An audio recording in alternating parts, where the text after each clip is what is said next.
हजारों साल से बिना रुके, बिना थके आप सभी का बच्चों की तरह पालन पोषण कर रही हूँ। मैं तब भी थी जब आप लोग नहीं थे, और मैं तब भी रहूंगी जब आप लोग नहीं रहेंगे। पर अब ऐसा लगता है कि मैं थक रही हूँ। आपकी धरती माँ थक रही है। रसायनों का छिड़काव, रासायनिक खाद और इन सब के कारण पानी एवं हवा में जहरीलापन, यही कारण है कि मैं थक रही हूँ।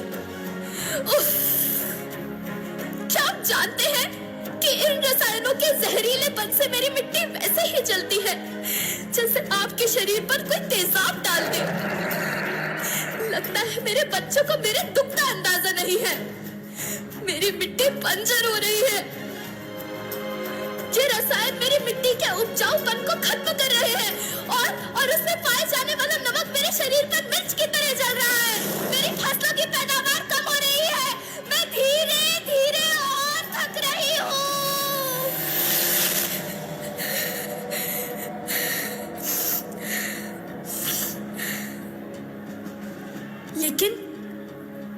लेकिन अब मुझे याद आता है कि पहले मैं बहुत सुंदर थी, बहुत प्रसन्न थी, हमेशा हंसती थी। मुझे अब भी याद है।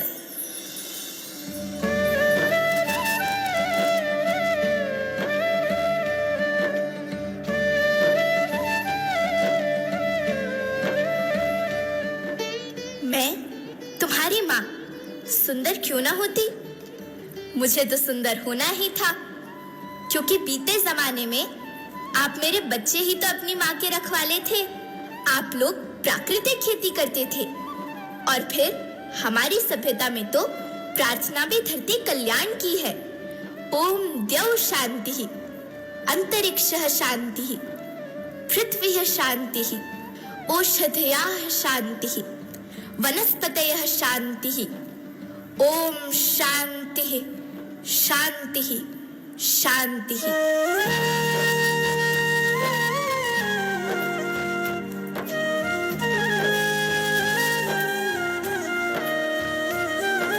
नदियाँ, जंगल, झरने, पर्वत रखना इन्हें सवार के, इनको रौंदा तुम न बचोगे, धरती कहे पुकार के।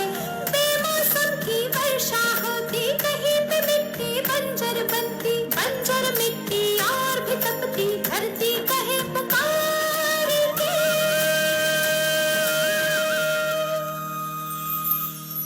हजारों साल से मनुष्य धरती की गोद में रहता आया है, लेकिन आज मैं आपसे पूछती हूँ कि आपने इसके बदले धरती माँ को क्या दिया? ये जहरीले रसायन और प्राकृतिक खाद जो मिट्टी को बंजर कर रहे हैं, उर्वरकता को बर्बाद कर रहे हैं। आप अच्छी पैदावार के लालच में जो रासायनिक खाद अपने खेतों में डाल रहे हैं, वो अभी तो लाभ देगी, लेकिन लंबे समय में उसी रासायनिक खाद का नुकसान भी है। रासायनिक खाद जहर समान है, और तो और फसलों में पानी की खपत भी बढ़ गई है, जिससे खेती की लागत बढ़ रही है और पानी का स्तर जमीन के काफी नीचे जा रहा है।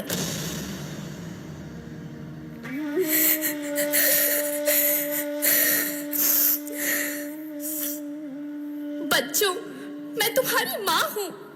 मैंने तुम्हें सुख से जीने के लिए पर्याप्त संसाधन दिए हैं, पर तुम्हारे लालच की पूर्ति के लिए नहीं दिए। ऐसा लगता है कि थोड़ी सी अधिक पैदावार और अपने लालच के लिए आप सब अपनी अगली पीढ़ी, अपने बच्चे के भविष्य के बारे में सोचना भूल गए हैं।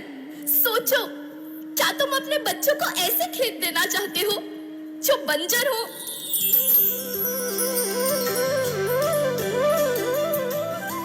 अरे तुम तो विंध्य की बेटी हो, मध्य प्रदेश की बेटी हो, भारत की बेटी हो। आओ, तुम ही मेरे बच्चों को कुछ बताओ। धरती माँ, हम तो अपने विंध्य के सवै जनन का केवल इतने कहे चाहे थे कि प्राकृतिक खेती या समय के मार्ग बन चुकी है। प्राकृतिक खेती या उद्देश्य के साथ होत है कि जौने जमीन और हमरे मिट्टी की उर्वरकता बनी रहे। हम सबका प्रकृति के साथ मित्र जैसे व्यवहार करे चाहिए। हम अपना से आने वाली पीढ़ी के तरफ से यह विषय का ध्यान दे के सुने और देखे के विनती करी थी। अभी न संभले मेरे बच्चे तो फिर तुम पछताओगे। नेचुरल फार्मिंग न हुई तो हाथ धरे रह जाओगे। माँ का शोषण कौन है करता, कौन है मिट्टी जहर से भरता। जब से जैविक खाद को छोड़ा, खुशहाली से नाता तोड़ा। अभी न संभले मेरे बच्चे तो फिर तुम पछताओगे, तो फिर तुम पछताओगे।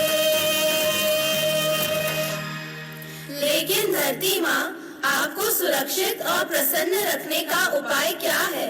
एक ही उपाय है, धरती एक, परिवार एक, भविष्य एक। इस मूल मंत्र को आत्मसात कर लो। प्राकृतिक संसाधन को बचाओ, प्राकृतिक खेती को अपनाओ और परंपरागत देसी पद्धति से जैसे गो आधारित उत्पाद, जीवामृत, बीजामृत, पंचगव्य, गौमूत्र, छाछ का उपयोग करो ताकि मिट्टी की उत्पादकता बनी रहे। याद रखना, मैं माटी हूँ, माँ होना मेरे नाम में बसा है। पोषण करने के लिए ही मैंने जन्म लिया है। करोड़ों सालों तक धरती पर सांसों की डोर आगे बढ़ाई। पेट भरा जब सबका, तभी मैंने संतुष्टि पाई। वो माँ हूँ मैं सबकी, जिसने जन्म न देकर भी जीवन संभव बनाया। अन्नदाता मेरे पुत्र किसान, तुमने ही तो इसमें मेरा साथ निभाया। दिन रात सींच पसीने से मुझको हर मुंह तक रोटी पहुंचाई। जब तुमने माथे मुझे लगाया, मैं हरियाली बनकर मुस्काई। मिट्टी बंजर होने से या धरती के नुकसान से किसी एक देश, एक द्वीप, एक समाज या एक धर्म का नुकसान नहीं है, बल्कि सभी का है, क्योंकि सभी आपस में बंधे हैं। धरती की श्रृंखला टूटी, माला टूटी, सब बिखर जाएंगे, सब खत्म हो जाएंगे।